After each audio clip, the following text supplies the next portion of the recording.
Hey guys, Razaneko here. For Valentine's Day, I'm sharing the story of how I got into Otome Games. This probably happened around my teen years in high school, either around my junior or senior year.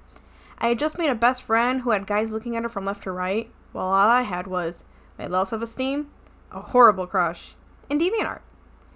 One day on DeviantArt, I was playing a game where you could talk to a Chibi Dara character when a certain something was recommended to me. A love game? I decided to play, and it wasn't too much to get to the end of that story. I had this girl I was trying to get to fall for me, and the choices were easy. Then I clicked the creator's homepage, Packthis.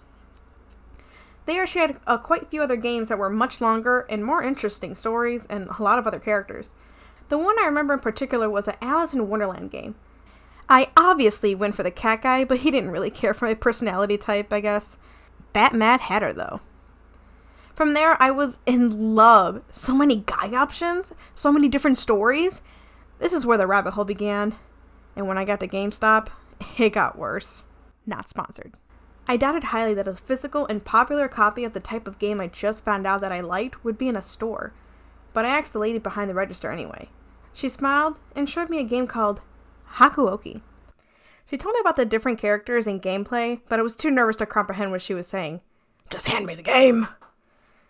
Then the hole got even deeper. I fell in love with the characters, the different stories, the results of the choices that I would make, the historical accuracy of the game when I looked into the real characters.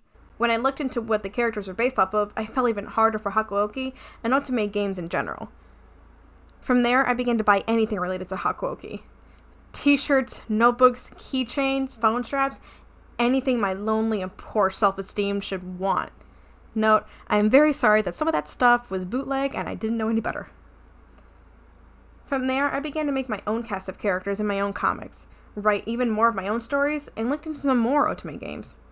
Side story, in Hakuoki, I originally went after the Saito character because of his cute and silent nature. Then I came across Heisuke. I didn't think much of him until he saw the struggle that I was having with Saito and handed me a small antidote to lessen the strain of what was going on with him in the game. At that moment, I loved how kind he was, his funny nature, his long hair, and them clothes. And I fell even more for him and the game. And that's how I got to where I am today, reviewing Otome games, playing Otome games with my 3D character, and sharing all the great stuff about these games with you guys. Thank you for joining me today and my love story. Please share your story down below, and I'll see you cool cats next time.